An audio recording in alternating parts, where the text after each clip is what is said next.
I have Dollop tour dates to announce for the year 2024 of our Lord J-Town. We have our 10th anniversary show coming up in Los Angeles on April 27th. Guests are Karen Kilgariff and James Adomian. And then we are going to Australia, starting on May 13th in Perth, May 16th in Sydney, May 18th in Brisbane, May 20th in Canberra, May 22nd in Melbourne, and May 24th in Adelaide. You can get your tickets at dolloppodcast.com.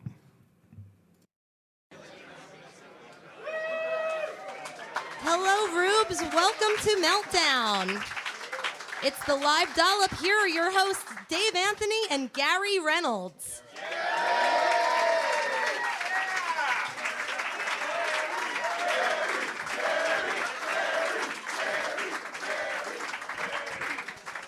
That died fast. It's Gareth and Vicky. You're on the shit list. Supposed to have friends backstage. Out here is the battle. That went bad. Okay, Dave, ready to... Hi, Gary. Hi.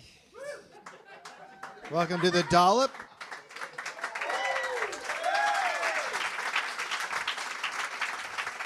This is a bi-weekly podcast. Fuck, man. That just one person. Twice weekly. One person sends me a tweet, and I'm like, "It's all over. Yeah. We can't use bi-weekly anymore." Also, I don't know if you've paid attention to your Twitter. They're making a movie about Hugh Glass. Oh, I didn't. Yeah. I hadn't been told that 500 times. Yeah. There is a Hugh Glass movie, Oh, and I that's don't know if you interesting. guys know this. Leonardo DiCaprio Really? stars in it. There's a trailer. Really? Yeah, I'll tweet it at you.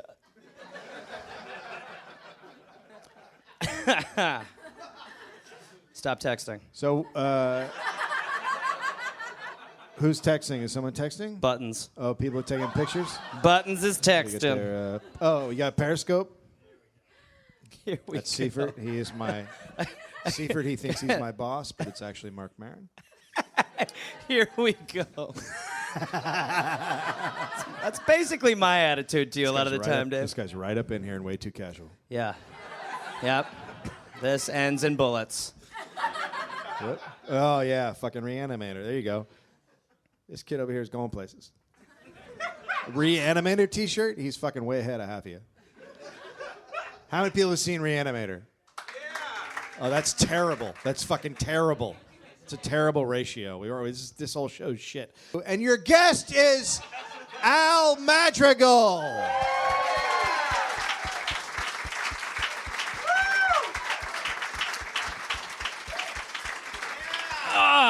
How's it going, guys? Hi, Al. Hey, we share an office. We do. So I just 2 days ago I looked over, and I said, "Are you coming?" And you go, "I wish I hadn't." I said, "Yes." And I said, I do "Cool, this all I'll the see you time. there." I just would rather be home, guys. I really would. I get that. Well, me too. Yeah, how about sure. you? I mean, if we're all on the same page... Are you guys going to be dicks about this? Yeah. I know you paid and you're expected to see a show. Yeah. Yeah? We'd all rather be home. Yeah. I think we all would, right? Let's all fucking go home. Yeah. Okay, that's fair. It's totally fair. This is awkward. This is, Let's face it, this podcast is a chore for to listen to do. I everybody mean, involved. Nobody wins. Everybody. Zach on sound is like, fuck. March 24th, 1869. He shouts the day. People like that. What year? I didn't listen. I'm sorry. March 24th, 1869. 1869. All right. Did you ever listen to an episode? That's not I'm aware of what you do. Yeah, Let's fucking get into it. Yeah.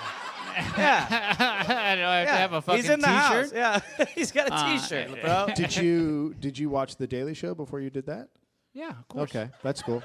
You know what? But actually, checking there was a respect levels. time. There was a time when the Daily Show, if you had a TiVo early on, that it took over your DVR, your TiVo, and it overwhelmed the memory there. So yeah, I took Daily Show off after a while. The TiVo they reran it 3 times during the day, and so you couldn't there was a 4:30, 7:30, like they were rerunning it during the next day. Comedy Central didn't have shit. And so I took it off. So I didn't say every fucking Ed Helms piece. That's right, Ed Helms. Suck it. We're coming at you. I thought I was asking a more simple question. No.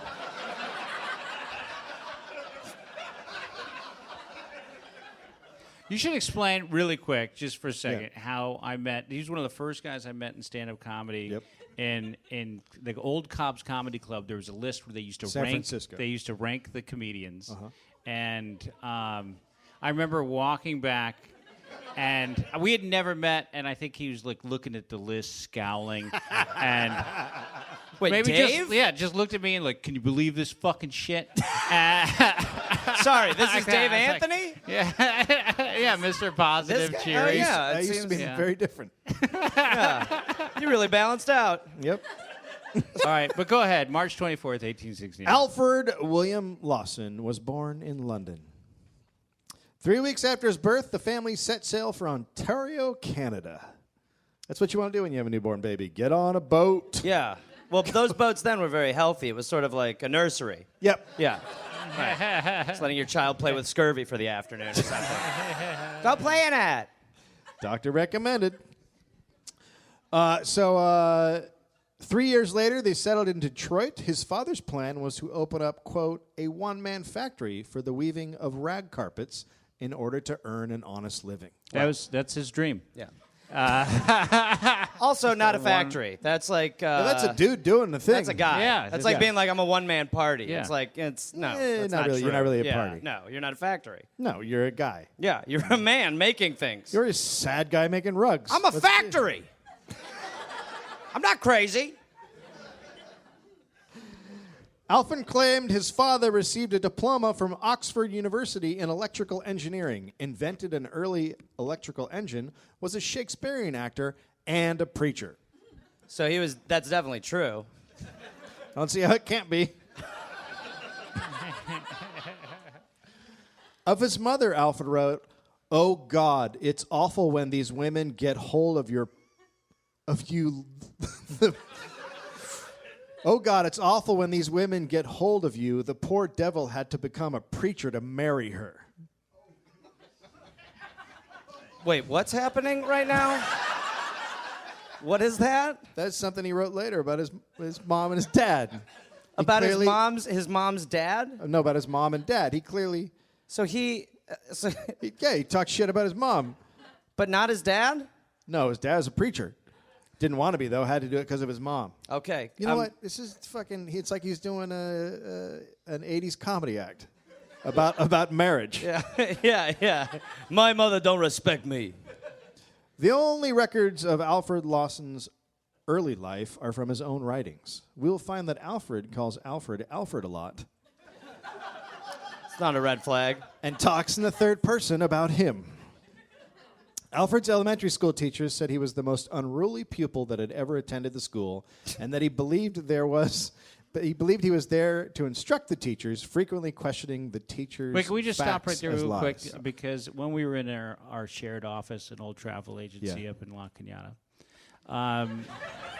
It's true. It used to be a travel agency. you came to this point and looked at me and says, "What do you call it when someone refers to themselves by their own name?" Oh, I said third person. You go, "No, that's not right. It's a common misconception. People think Because that." that's not something someone fucking And I told me, and I think they were wrong. And I said, Was it the bi-weekly guy? No. It could have been it was our friend Josh Olson. Yeah, now that guy's laughing because he's like, I know that guy, and I just fucking threw a friend under the bus. Quit talking about him in third person. "Yeah, all right." Go Dave ahead. Anthony just threw Josh Olson under the bus. Yeah. Okay, so carry are on. you good? Yeah, I just Now everyone has context It what made me happened in feel the like an office. yeah. But you just made me feel like an asshole when I was sitting there because I immediately said third person. You said, "No, that's not right. A lot of stupid people think that." No. But I'm sorry, Dave Anthony? This is all lies. It's all lies. I give him massages. I mean, it's so horrified by Appropriate that. say that's an appropriate reaction Yeah, I to know. a Dave Anthony massage. I rub his buttocks with my tongue.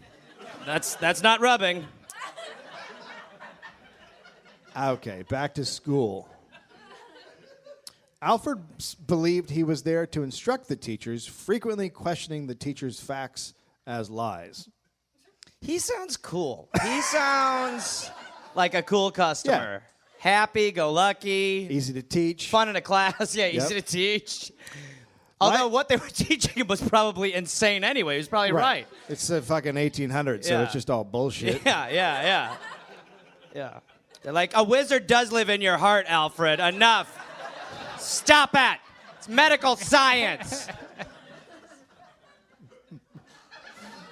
I don't care if your dad invented the one-man factory. Shut the fuck up. He's also a preacher. I mean, a church.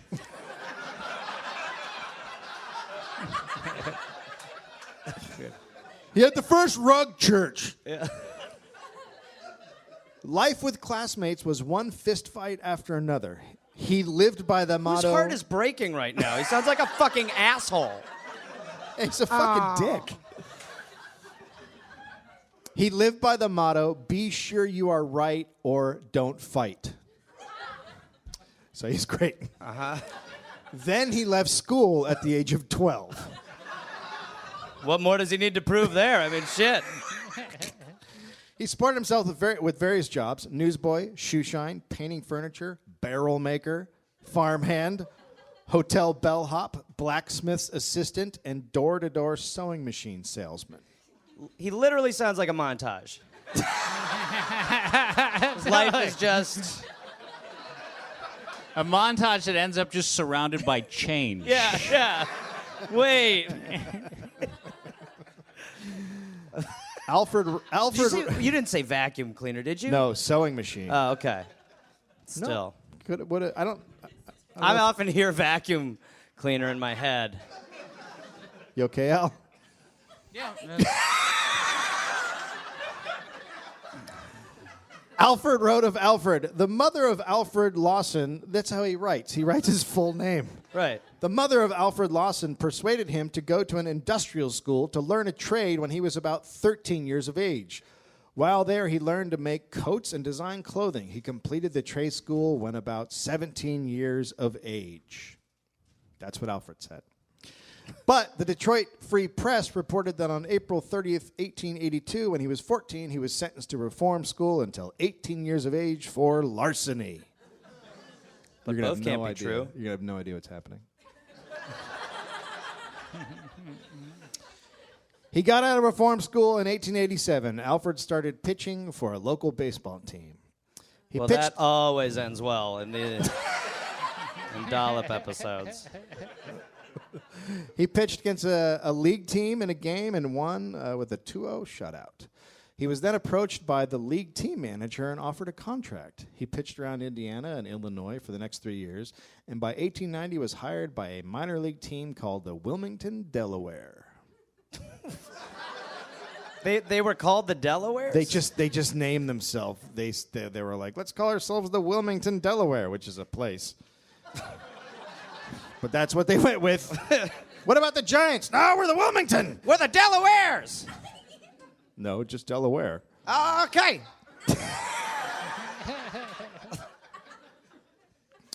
The Wilmington Every Evening newspaper. That's the terrible name. Horrible. Bad name for a team, bad name for a paper. Yeah. Extra, we're bad at naming. The newspaper reported on Alfred's pitching, describing him as a phenomenon. As they watched him pitch from February to March before the season started.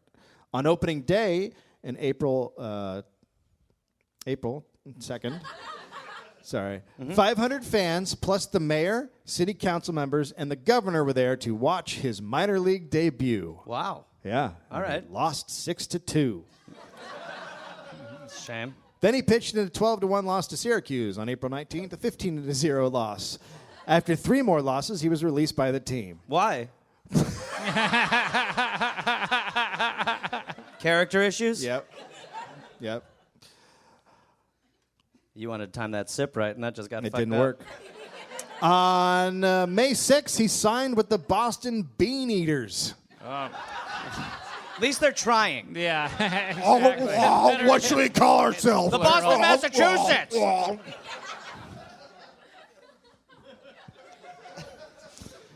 He was let go after pitching 1 game. He then pitched 2 games for Pittsburgh, lost horribly, and that was that. Next, he began managing teams. Why? Wait, how does that happen? You go to the top. Can you teach my team to suck? Come on, boys. I've been horrible for like 2 weeks. He got a bunch of players together, named them the Lawson's American All-Stars. Wait, but they are When a does regular that team. ever happen? When has anyone ever named a team like that? That's genius. What a genius, yeah. We're the All-Stars. Well, what about the All-Star team? Sorry, bro.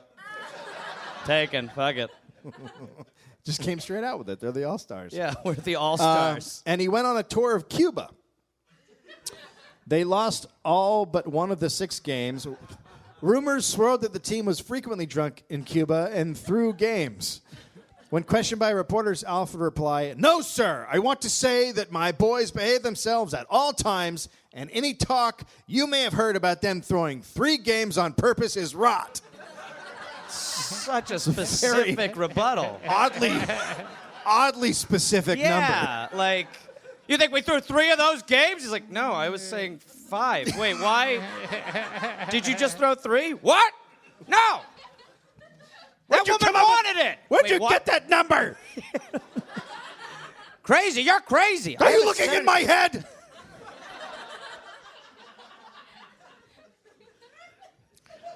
Drugs up my ass? What? Nobody said that. What?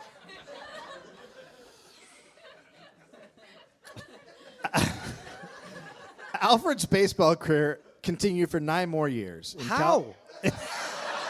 Really? How? What? Like, baseball was like just starting, so I guess you could just it's suck like when everywhere. an actor is not good but was in something good and then works for like 10 more years just because Most he's like, actors? I mean, sorry, all actors. It's like when all actors. So he traveled around California, Spokane, Atlanta. He did a world tour in 1893 to England, South Africa, Australia, New Zealand, Honolulu. He even set up an amateur baseball clubs in Australia. Really? Yeah, there's actually newspaper reports. Well, they were in a stable place at that time, as we know. Then, at 28 years old, Alfred realized that he was falling into bad shape. Smoking, drinking, rich foods made his body fall apart, and he became unhappy. So, Now he knows how everyone around him felt. so he, quote, shook off the vile habits, and like magic, all of his physical and mental ailments left him. Yeah, it's crazy when you do stop drinking every day and smoking cigarettes, you tend to feel better. I don't know what it is, but I feel a little different today. I haven't drank 9 beers, smoked, or eaten all that pig. So what to do with this new knowledge? Well, His new knowledge is to just not be a shithead? how about write a novel? Great. Oh, boy. Born Again was published in 1904. It was a utopian fantasy with a complicated plot Oh, boy. and characters that had the same name. That's why the plot was complicated. It's the best way to complicate any story. We're all Alfreds. I'm a Lawson. Yeah. It was reviewed as, quote, one of the worst works of fiction ever printed. Something. So he's going, you guys can tell he's going places. Yeah. Right? Well, I just love how he doesn't give a fuck. He's going to countries, teaching people how to play baseball. He's 28 years old. I'm going to write a book. I have failed at baseball, and I'm an alcoholic, and I should write a book. I know Perfect. one name. It's time to write a book. It's one human name I know. Alfred entered the cabin and said, "Hello, Alfred." Alfred took Alfred's jacket and sat down while Alfred massaged Alfred. More Alfreds were coming over later, Alfred thought to himself as Alfred That was Alfred's wife. Alfred finished the turkey in the oven. Little Alfred was sick that winter. But that didn't bother Alfred. Not that Alfred, the other Alfred from earlier. Not that one, the other one. Is this a book? Is anyone reading this? Alfred thought.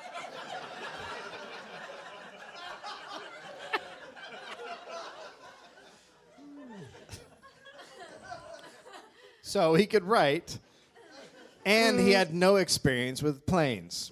Well, now, that's gonna suggest that planes are about to become a thing he's into. Alfred founded a magazine called Fly in 1908.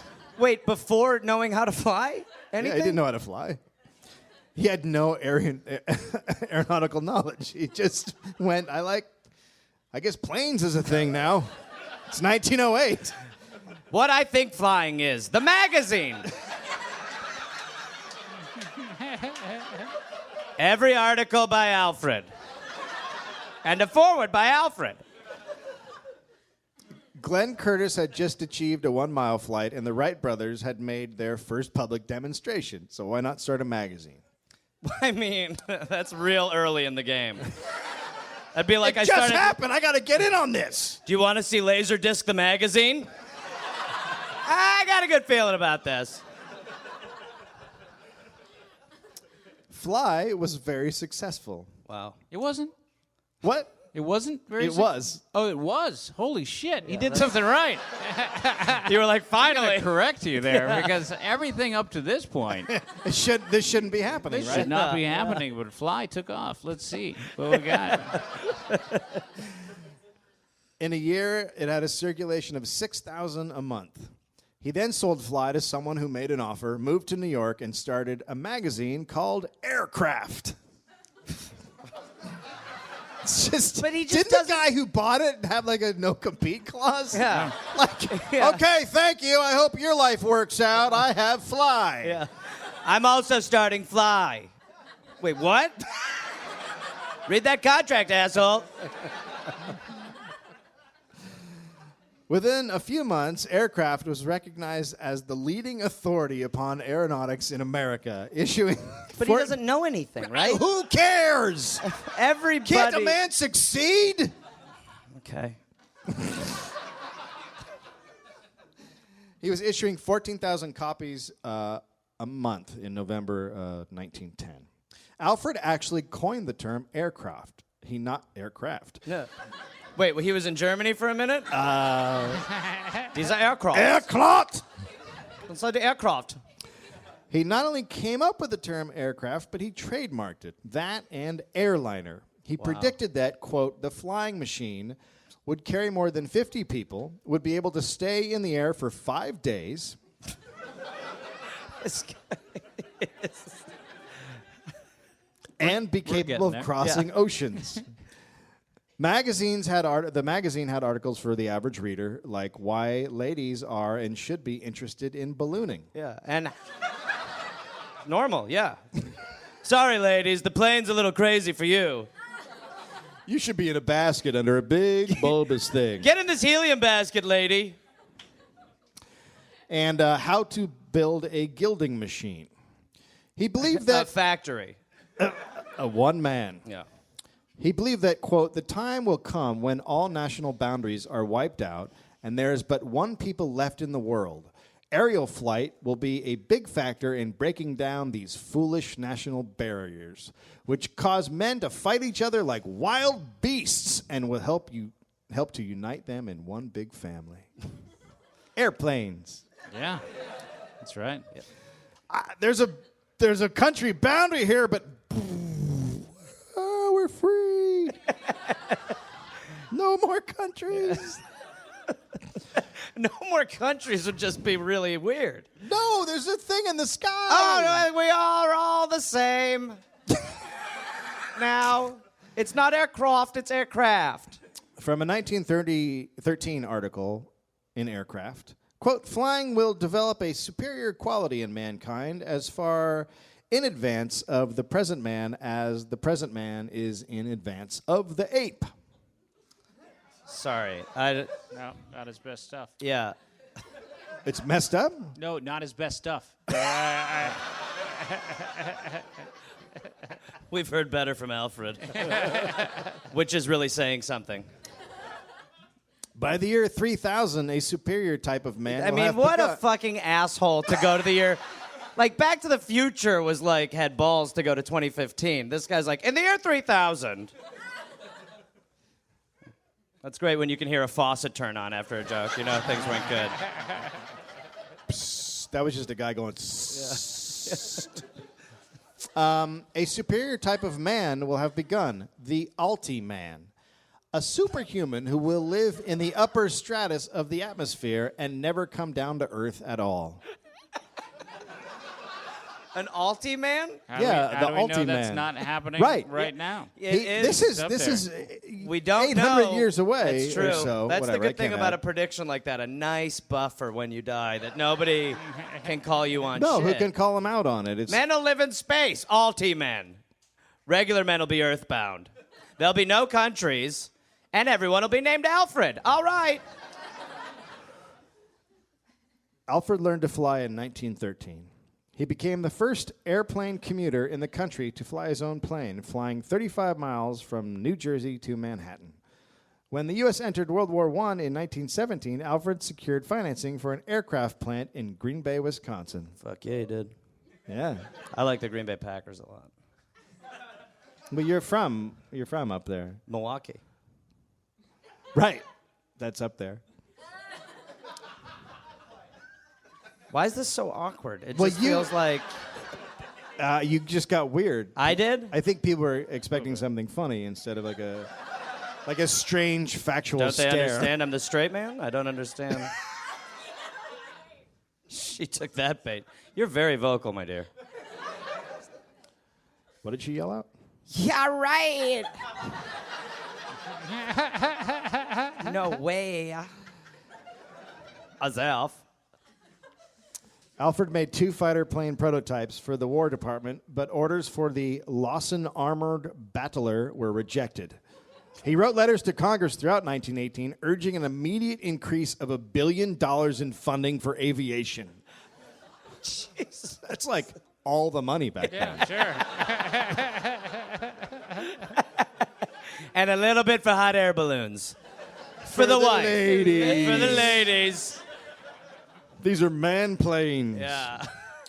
In his 4th letter to Congress, number 4, he proposed stationing steamships with designed flat tops across the Atlantic Ocean to fly planes over to Europe, claiming it can be operational in 4 months.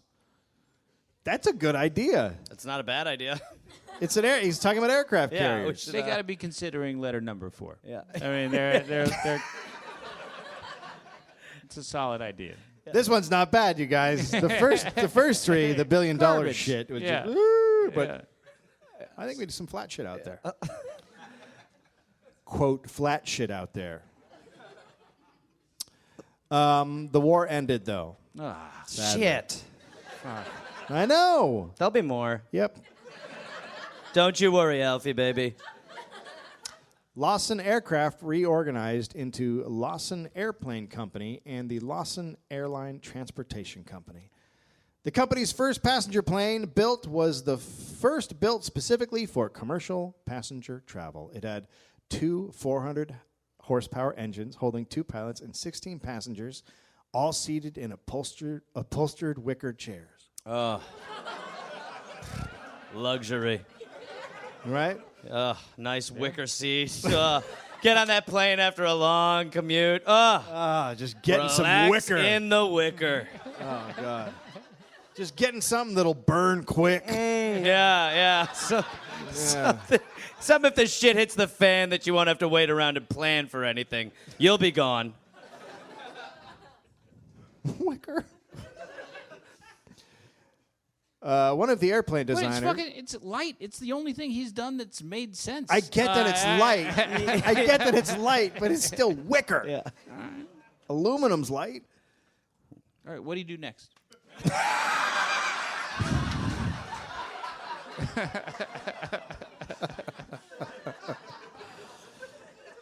Welcome to Anthony Madrigal Material Showdown.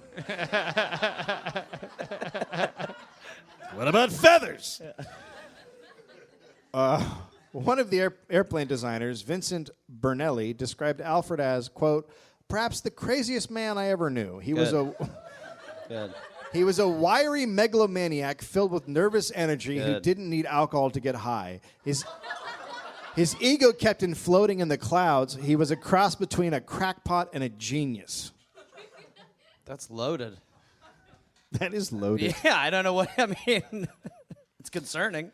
Alfred was trying to establish landing fields across the country for coast-to-coast trips. He wanted 100 planes carrying 26 passengers on 36-hour trips. He intended to build sleepers so that people flying from New York to California could sleep like on a train. Huh? Beds and nails, right? Yep. Something nice, sit into. Sleeping Take a load off. wicker. Yeah. The Arizona Republic published a photo on October 1, 1920. Edgar Croft. What? What'd I say? Yeah, people say first. Oh, my God. You fucking pedantic Well. assholes. I mean, how are you not all Twitter right now? It's not first, it's one. You can't block in real life. I didn't know.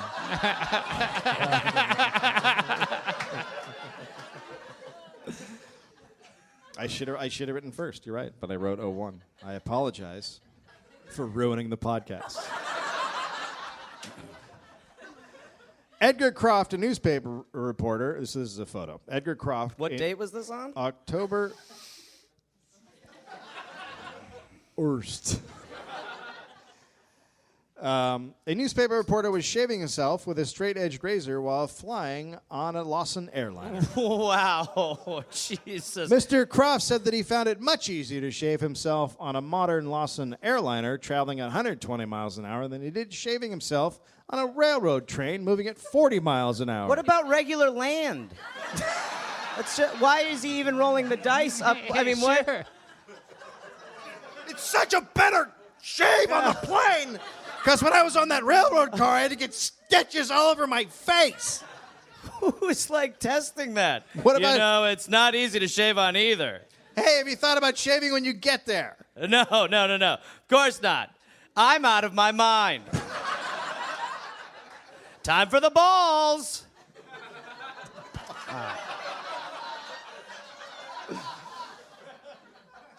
I'll only shave my balls in a hot air balloon. Mr. Croft's catchphrase was "time for the balls." Wow. What? That How did happens you from know time that? to time. I'm good. I actually got into your computer. Shower, bath, lavatories, and all modern conveniences would be on the planes. In 1919, Alfred scored a post office contract to deliver mail by plane. Contracts for 3 airmail routes for $685,000 a year were awarded. Each plane would carry 1,500 pounds of mail per trip besides the passengers. The first trip of Lawson Airlines took off on May 8th, 1921 from the Great Falls Tribute, with one of its wings hitting a tree on the takeoff. Did anybody else see that coming a mile away? I knew those people were dead. The second that he mentioned something positive happened, everyone's dead. That fucking dude shaving is gone. He was like, Not on takeoff, Larry! so let's talk with trains. Trains don't hit trees.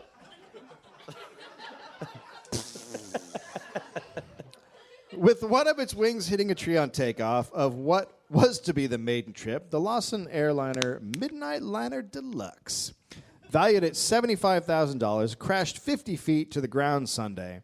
4 passengers, including Alfred Lawson, escaped uninjured. What happened to the mail? Yeah. Yeah, don't bury the lead. The mail was lost. The crash caused his financial backers to withdraw their support. Lawson Aircraft Company was declared bankrupt in 1922. Jesus. He did try to revive it in 1926 with the idea of a double-decker airplane to carry more passengers. No, well. Hey, you know how the first one Wrong crashed? direction. You know how the first one crashed? This one's going to be bigger! Smart.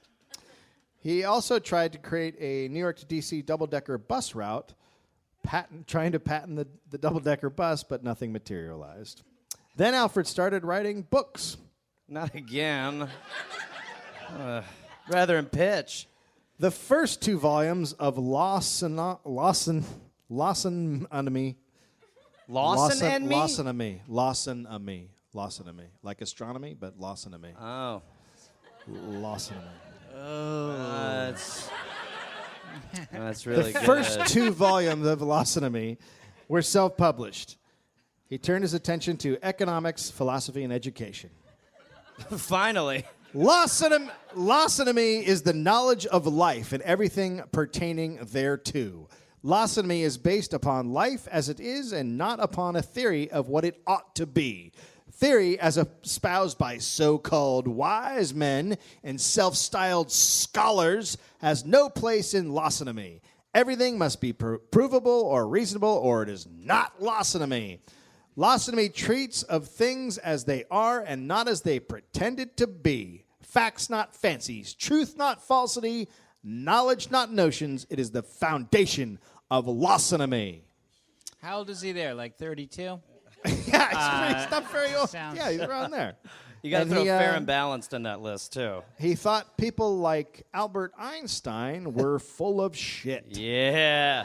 Finally, someone's taking the big dog down. Fuck that dude. I'm with Al. Fred, not you. I mean, I'm on your side as well. I get it. Thank you. Anyway. Well, he was the anti-Alfred in his opinion. Oh, right, yeah. There is no greater load. I'm still quoting. There is no greater load of misconception than the unprovable theory that somewhere, somehow, and in some shape, there exists a substance called energy that causes movement. No such thing exists! We know he's right now. Instead of energy, Alfred believed there is a constant push-pull battle between things with high density and low density. So materials with high density move towards the ones with less density. This created suction and pressure. For example, I'm excited for this example. we are able to see because our eyes draw light with suction. So everybody also agrees he's clearly back on the sauce, right? He's like, It was a fun month when he was off. He was like, I'm out of ideas. Gravity was also the pull of the Earth's suction. Suction. Lawson's theory of suction and pressure was something he discovered at the age of 4. When he was calling his mom a cunt and hitting teachers.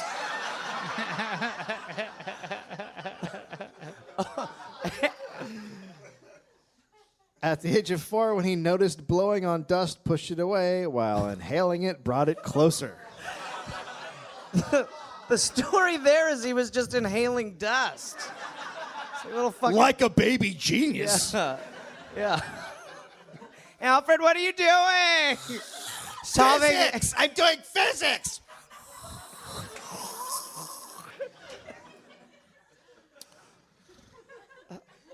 It is possible that Alfred got his ideas and understanding of physics from his father, who in the 3 years before Alfred's birth spent all his time trying to make a perpetual motion machine.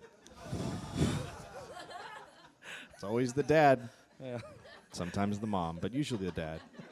It's just great to know that he worked on a project that he could just never solve. He was just like, I'll get this.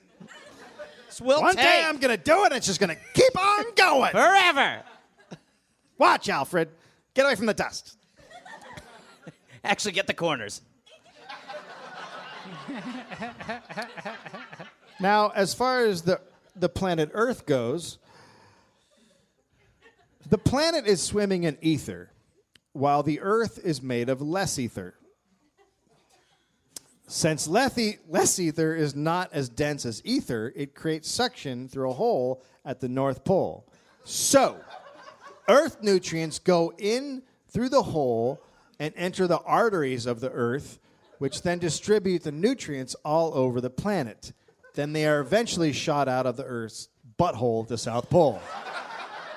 I made that term up, but it seems appropriate.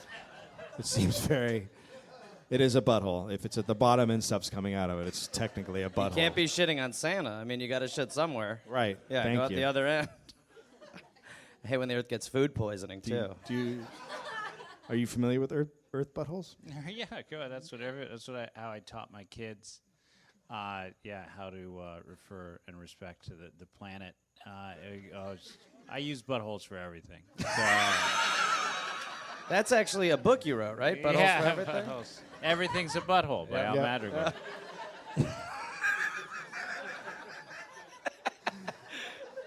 And then there was poverty and economics. Oh, boy. Alfred wanted everyone to be given a direct credit from the government. These direct credits would be used instead of cash as evidence of ownership of land, products, and labor. This way, everyone would be able to prosper, the poor would be fed and educated, and everyone's talents would be realized. Wait, why, though? Because he went to Demolition Man money? Because everyone gets credits instead of money. I mean, it is the same thing as money. same But thing as everybody money. gets credits. They're just different. They're not based on gold. It's just you get a credit. Based on nothing. It takes a crazy theory to be like, there might be something to that Earth butthole thing. Walk me back through that one. That one seemed like it was a little grounded. The idea of direct credits caught on. While it was scornfully called a movement of milkmen, which referred to its uniforms, the Direct Credit Society swept the Midwest. In parades in Detroit in 1933, in Cleveland in 34, in St. Louis, in Milwaukee. Well, followed Cleveland's lead, bro, so. Not our fault. Fuck you on that if you're trying to throw the. Don't you dare. Thousands in white uniforms with red sashes and caps with Lawsonomy on the visor marched alongside floats with slogans such as, "All nations need direct credits for little children and feeble old folk."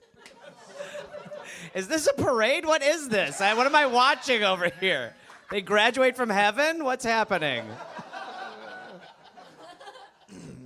Other signs like leader of the world's greatest economic movement.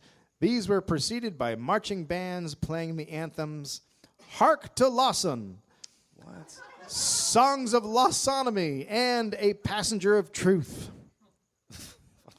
No Lawson pun there, huh?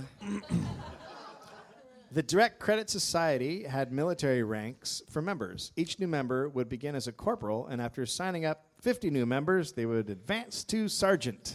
So, L. Ron Hubbard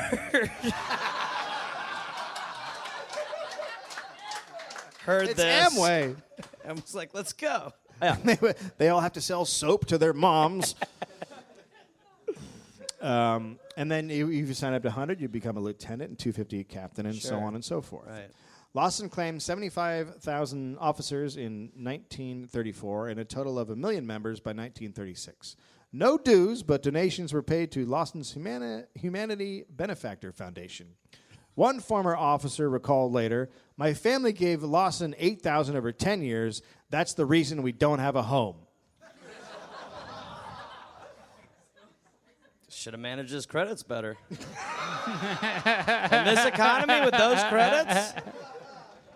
What do you want, buddy? Others cashed in their insurance policies, sold their farms, stores, and cemetery plots to contribute.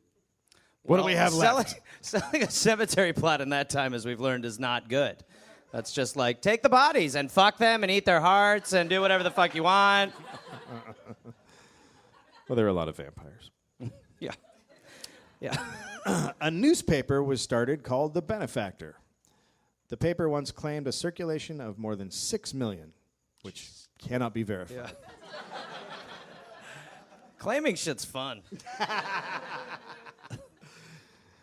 The Benefactor, quote, "The people of the U.S. have turned over their money system to the financiers and these tricksters use this money as a medium to defraud the people by making them pay tribute for the use of it, and thereby they are enabled to not only swindle the American worker, but it also enables them to actually make slaves of the people themselves on account of indebtedness. So he's right. Yep. Yeah. Yeah. He nailed it. Yep. Has a real Fox News vibe about it. They're crazy. Watch us. In 1939, Lawson published a volume of Lawsonomy called The Almighty. So he's stabilizing. The Almighty was a little more religious. Sure. Quote, "The ape man, as God views him, is not a creature of which to feel proud. About every 2,000 years, a new teacher with advanced intellectual equipment appears upon earth to lead the people a step or two nearer to one God of everybody. Previous teachers lacked knowledge concerning the physical, mental, and mechanical laws to establish their teachings upon a sound and lasting basis." Oh, dear. Who could do this job? Guesses? I'd love to hear who he nominates. The name was in his first novel. Really? Wow. I mean, they're all so good. I don't even remember the first one. Let me know who he picks. Alfred! Yes, the guy who claimed his birth was, quote, "the most momentous occurrence since the birth of mankind." It's like when you have to write a bio for yourself. It's like super uncomfortable, you know? A bio's an interesting thing. Anyway. I wish people could relate to that, but most people don't write bios. Yeah. You guys know when you're writing your bio? Yeah. Oh, you gotta write a bio in the third. You gotta be like, Gareth Reynolds is from Milwaukee, Wisconsin. It'd be like real sad when you send it like, someone else wrote that shit. Well, now you can write, "the most momentous occurrence since the birth of mankind." May I have the job? By 1943, Lawson had penned over 50 volumes of Lawsonomy. Oh, God. And then he raised over $100,000 and bought an abandoned college. On November 30th, 1943, the Des Moines University of Lawsonomy was incorporated as a non-profit. Somebody abandoned a college in Des Moines? Fuck it, we're done. Let's get out of here. Fantastic. Should we sell it? No. Yeah, walk away. Go. Walk the Get fuck out of here. away. Someone will take it. Who said to do this in Des Moines? This town is boring. June 18, 1944, it was announced the university would enroll a limited number of students. Applicants must be free from all mental and moral defects, including such habits as liquor drinking, tobacco smoking, gambling, dancing, and face painting. Right? Face painting's the gateway. Next thing you know, you're dancing. I mean, I started with just 2 stripes in the morning, and then next thing I did, I was blowing dudes and doing heroin. It's just straight to that. I used to paint my nose red alone in my place. Now I'm an alcoholic.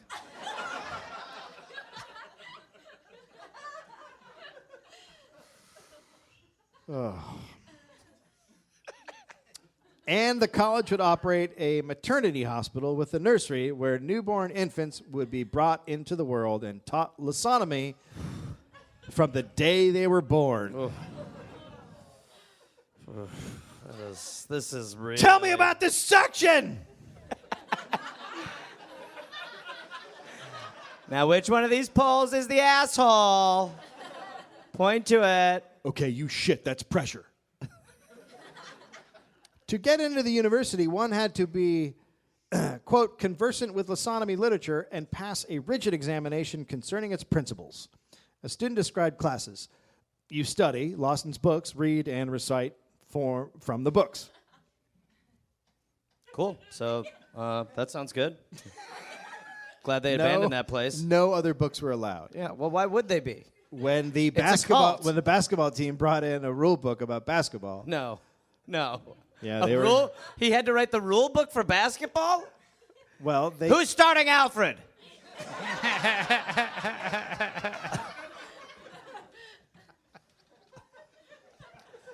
After 30 years of study, the degree of knowledgean would be awarded. 30 years So of college? after 30 years of college, you'd get a degree of knowledgean. Knowledgean? Knowledgean. I wish he made up words that were easier to say. Knowledgean. You are now a knowledgean. In Lawsonomy. Welcome. Lawsonomy. The point is.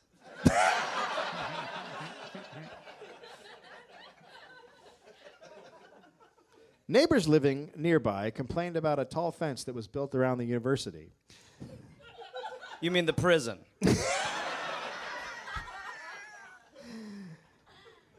They also were awoken every morning by bugle calls and were concerned about the young boys seen working on the grounds from sunup to late in the evening, wondering how the university avoided child labor laws.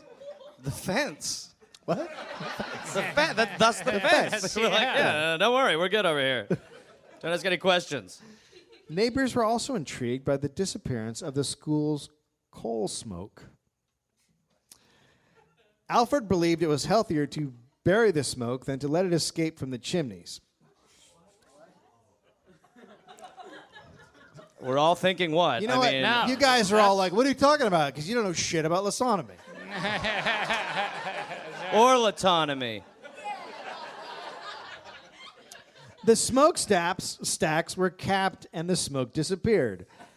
Alfred did try unsuccessfully to patent his Lawson's smoke evaporator. When asked how it worked, he chuckled. Any more questions? Everyone wants to know about it, but not until I get it patented. It's just so I'm a fucking shady. asshole. In 1943, Lawson, now 74 years old, married a 29-year-old woman. Oh, he finally did something wrong. He's done so much shit.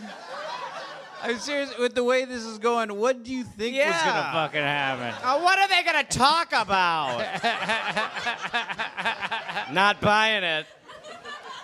Wicker on airplane while shaving? I'm in. Earth's anus? I'm listening. That's quite an age difference. No.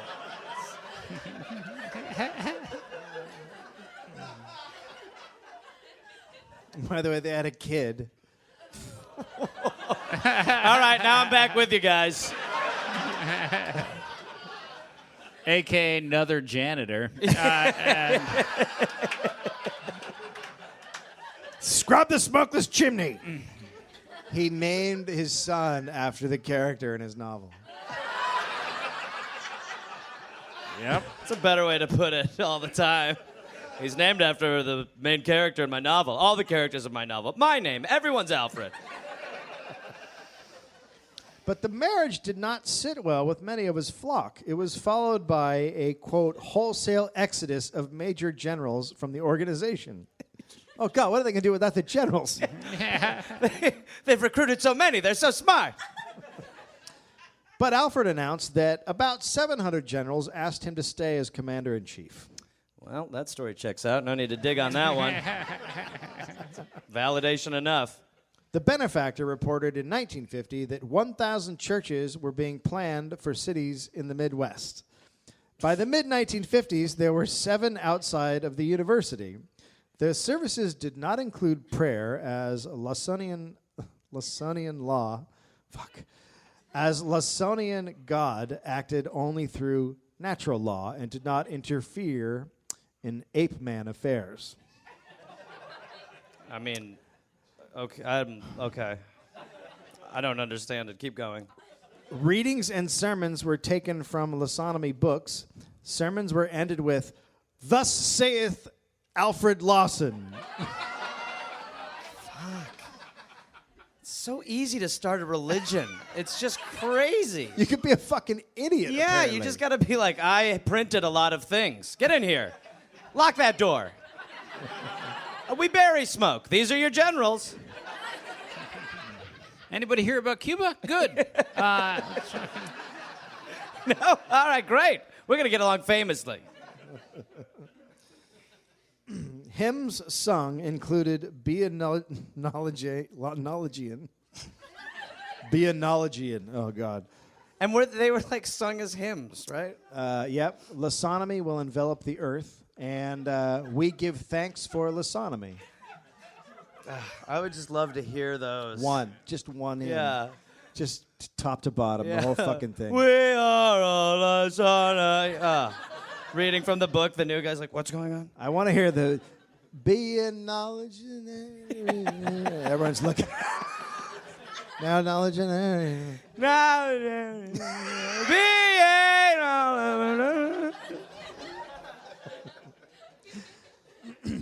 On April 11th, 1951, 2 Iowa State representatives were turned away after attempting to visit the University of Lawsonomy. They got as far as the hallway before an official told them to, quote, write a letter if you want any information. Yeah. Write 4 of them if we don't write back. City and county assessors for years had encountered difficulty obtaining tax information. One representative described the institution as Des Moines Iron Curtain. That's something you put on a postcard right there. It's bragging rights. Come down to Des Moines Iron Curtain. Come on down. March 1952. It was reported that the government was looking into the sales of surplus war machine tools that had been sold to the University of Lawsonomy. Oh, shit. Well, don't get to. With the understanding that they would be used for educational purposes. The tools had been bought at cost for $3,691 and sold for more than $116,000. Alfred, now 82, was given a summons to appear before a Senate Small Business Committee. 82. He's crazy at like 15. At 82, you're like, sweet God. He's got old person crazy and God-given crazy. He appeared on... Alfred given crazy. He appeared at the Senate committee on March 22nd and emphatically denied that he personally profited from the sale of the tools. He shouted angrily at the Senate members, saying, the university taught Lawsonomy, music, theology, and other things. So there were no more questions from the Senate. It's a legit category. And other things. I actually got a degree in other things from Santa Barbara. Yeah. And then you can get a really good stuffs degree from UCLA. Yeah. I majored in other things for 30 years. I'm a general, so. Not a big deal. I don't want to freak everyone out, but I'm a general. 30 years studying other things. The machine tools, he said, were used to teach Lawsonomy, which he described as, quote, the knowledge of life and everything that pertains thereto, the biggest and best machines the world had ever known. Alfred said he knew some of the tools had been sold, but he had no idea how much the school got for them. I don't go into these details. I'm thinking great philosophical thoughts for the benefit of mankind. I don't need this shit. You and your fucking Senate. My brain is working. Can you see? Hello? Alfred said the school's president is a man named Hader. Wow. He's ahead of his time. Whose first name he was unable to remember. He's 82 and pissed and crazy. Like, it's going to be awkward as fuck. Sure. The president's name is Hader. I don't know his first name. I'm thinking thoughts. Albert Einstein's an asshole!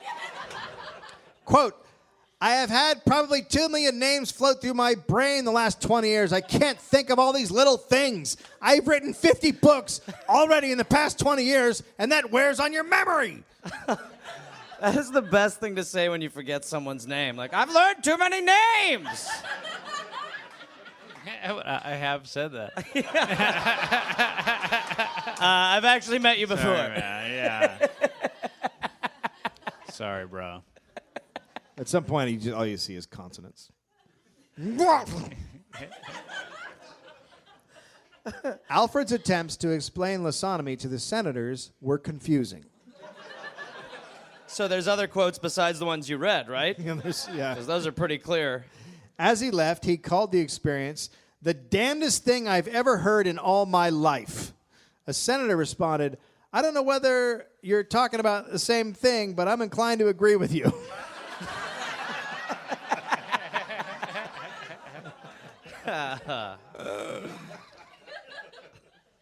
It's crazy when you're on a senator's side. You're like, that guy's awesome. Then an officer of the university testified that a $150,000 profit on the machine tools went for university expenses. The IRS revoked the university's nonprofit status, and Alfred Lawson was forced to auction his school to a developer who turned it into a shopping mall. All was over. Alfred Lawson, founder of Lawsonomy, died November 29th, 1954, of a heart attack in San Antonio, Texas, in a hotel at 85 years old. In 1955, the university was being razed when construction workers found 300-foot-long tunnels leading from the boiler room, where a fan blew the smoke from the power plant through the tunnels and up into vents. The openings to the outside were covered with shrubbery.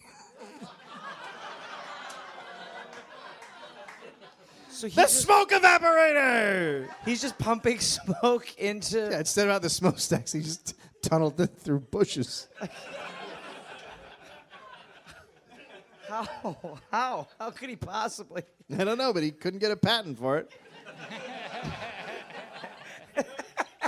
When you have enough little kids working for you, you really can accomplish a tremendous amount. Yeah, it was just like busy work. He's Yeah. like, dig tunnels. Sure. Dig, Tommy, dig!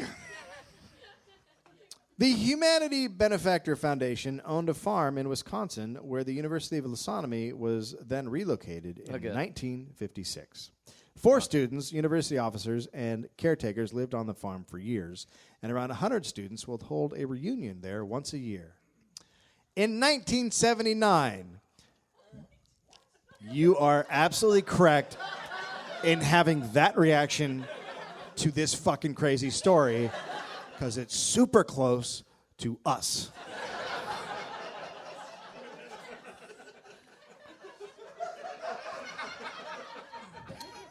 But let's all think about also, when we started on March 24th, 1869, the impact that this guy is having after he's fucking dead.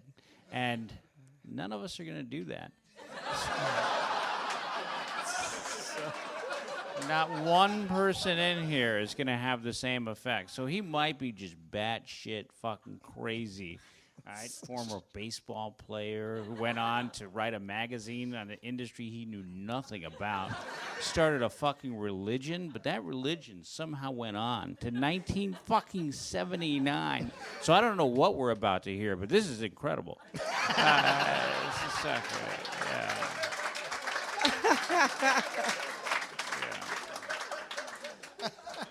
What do you got? Well, in 1979, 9 degrees of Knowledgean were awarded to mostly people in their 80s and 90s who had been studying for over 30 years. It's graduation. Yeah. We forgot about those people. Those poor people. I you totally imagine? forgot about him, too. Take their little thing. Hey, Shannon, when did we win it? I cannot get a job. I can't get a job. This job market's terrible. My degree, well, my specialty is on the Earth's butthole. Let me finish. Oh, I was finished. Sorry. The Chicago Reader, June 18th, Chicago Raiders good. 1998.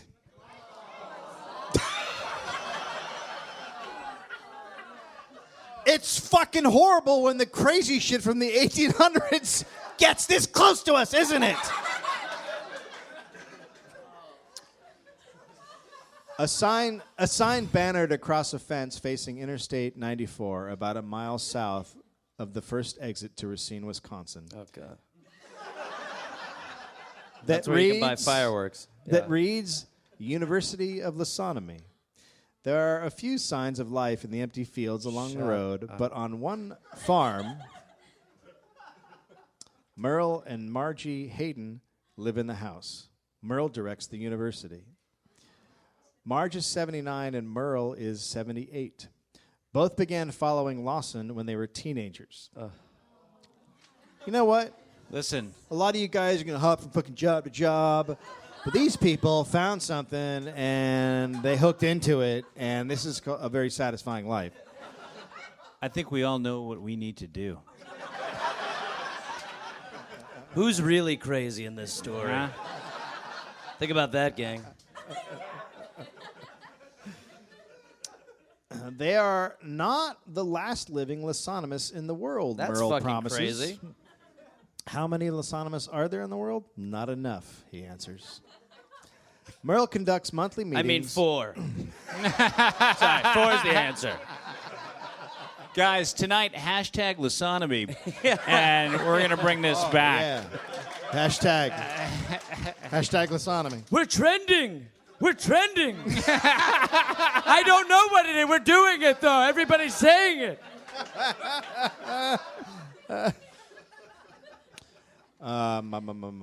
Yeah. Merle conducts monthly meeting with his students, but there are no resident students. Lawsonomy is a home study course now, given free of charge, I mean, because you can just find it online. To earn a degree, is it University certifying- of Phoenix? Is that what it is? A strong vibe. To earn a degree certifying a graduate as a knowledgean still takes 30 years. I can't explain all this stuff in an afternoon, says Merle, who is a But who who is a knowledgearian. Are those the 2 options? Can you do it in an afternoon? Can you do it in 30 years? Let's go with that one then. But, you know, if it's like 3 minutes a day, I think you're putting in. I think It's just like the gonna- 8-minute abs of your mind. Makes No, it comes out of the Earth's butthole. Study again. Nobody forgot that fact. You were like, well, I got the one I'll remember. The South Pole is an anus. Merle is a knowledgean. I've been studying it for more than 50 years myself. Jesus. Reported on March 3rd, 2015. Hold on. Take it easy. It's not what you think. Just Merle's dead. A Kickstarter campaign to make the film Last of the Lawsonomists, following Merle Hayden, the last crusading member of Lawsonomy, raised $16,000 in 2013. Too much. A $10,000 grant from the Wisconsin Humanities Council will be used for post-production costs, with the goal of a film festival premiere later this year. That's actually what we're going to show. We're going. everybody now. Actually, yeah. If you guys. Slow it down. You want to start it up? Merle, why don't you come out? Merle's here. Is that?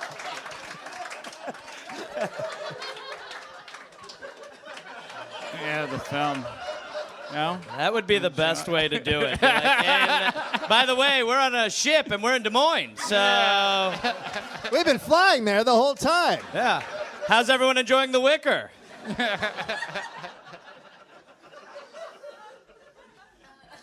Anyway, that's Lawsonomy. Well, and nothing I'll put weird up about that. I'll put up a trailer for the movie on Facebook.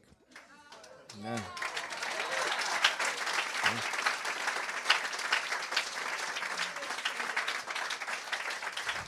That's it? It's over? Yeah.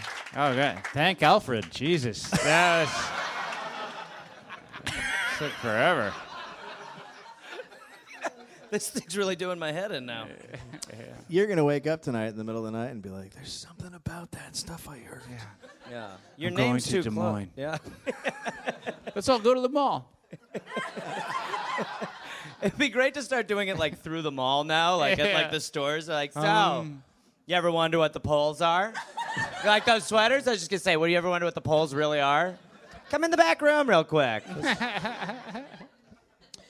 Well, you guys, thank you for coming out. Thank you to Al Madrigal for joining us. Thanks to Gary Reynolds. Gary. I've been Dave Anthony. Zach was on sound. I'll just jump in. Thank you!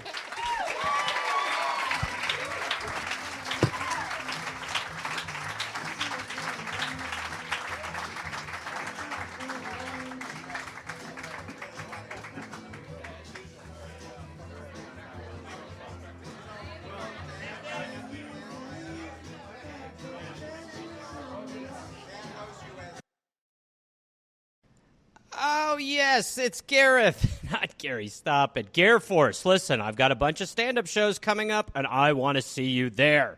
We can hug. I will be at Rooster Teeth Feathers in Sunnyvale, California, April 18th, 19th, and 20th. Then I will be in Chattanooga, Tennessee, June 18th. I will be at Nashville, at Zanies, June 19th. I will be in Huntsville, Alabama, June 20th. I'll be in Atlanta, Georgia, June 21st, June 22nd. Then I will be in Pottstown, Pennsylvania, June 26th. Then I'll be in East Providence, Rhode Island, June 27th. Then I'll be in Boston, Massachusetts, and Boston, June 28th. That's 2 shows. I will be in Springfield, Massachusetts, June 29th, Rochester, New York, June 30th, and then July 5th through the 6th. Canada, I've heard your prayers, and I will answer them. I will be in Toronto. So come join me at the Comedy Bar. Go to GarethReynolds.com for tickets and information. That's right, Gare Force. We're calling you up. It's the big time. The big leagues. This went poorly. Are you feeling overwhelmed, stressed, or struggling with your mental well-being? Taking care of your mental health is just as important as taking care of your physical health. With Aurora Mental Health and Recovery, you can get the care you need. Whether you're dealing with anxiety, depression, or simply need someone to talk to, we can help. So if you're ready to take control of your mental health, visit auroramhr.org today. That's auroramhr.org. Aurora Mental Health and Recovery is here for you.